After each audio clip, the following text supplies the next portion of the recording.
बाप म्हणायचा काढलेली नख दारात कधीच नये टाकू.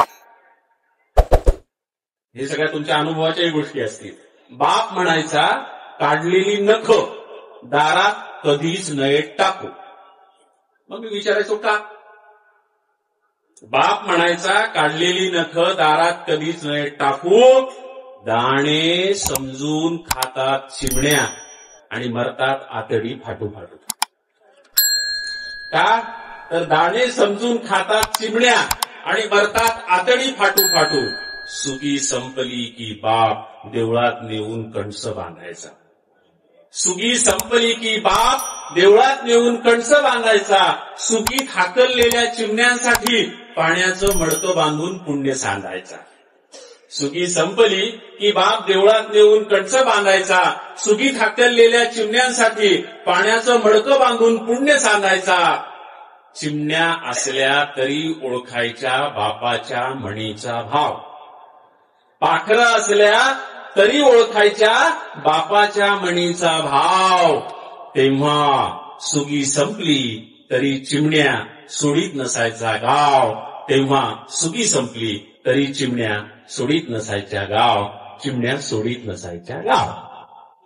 असती साधी सोपी कविता आहे की त्या माणसाच्या जीवनात तत्वज्ञान आहे. म्हणजे आम्ही नख काढायचं, बापानं सांगितलं दारात टाकू नका, दारात टाकू नका.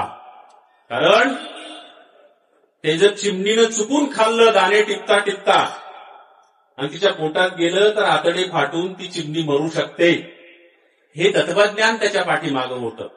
ही कविता राज ठाकरेंनी शेअर केल्यानंतर सर देशपांडे साहेब एका जणांनी खाली कॉमेंट केली, चिमण्या एवढ्या मूर्ख नसतात, त्यांना दाणे आणि नख कळतात, असं लिहिलं. म्हणजे त्यांना असं म्हणायचं की इंद्रजित भालेरावांना काही कळत नाही. मी काही खोटं लिहिलेलं नव्हतं. बाप म्हणायचा. मग मी बापालाच विचारलं, बाबा हे लोक असं म्हणाले की चिमण्यांना दाणे आणि नखातला फरक कळतो. ते म्हणाले कळतो हे खरं आहे. चिमण्या दाण्यामधला आणि इतर वस्तूमधला फरक त्यांना कळतो. पण आपण खाल्लेल्या अन्नाचा वास नखाला लागलेला असतो. बरोबर आहे ना? आपण खाल्लेल्या अन्नाचा वास नखाला लागलेला असतो आणि कधी कधी त्या वासामुळं जर तो वास ताजा असेल तर चिमणी चकवा खाते आणि ते अन्न समजून पटकन पोटात घेते. हे त्यांनी सांगितलं होतं. आणि मी महानुभावपंथी आहे. तुमच्या इकडे महानुभाव पंथातले लोक फारसे नाही. म्हणजे मी महानुभाव पंथ कुटुंबात जन्माला आलो, त्याच्यामुळे महानुभाव पंथांचे बरेच संस्कार आहेत माझ्यावर.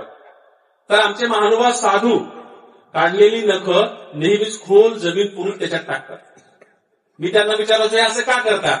तर ते म्हणाले बऱ्याचदा पाखरं हे नख चुकून खाऊ शकतात. हे त्यांच्याकडून मी ऐकलेलं होतं, वडिलांकडून ऐकलेलं होतं, म्हणून मी ते कवितेत लिहिलेलं होतं.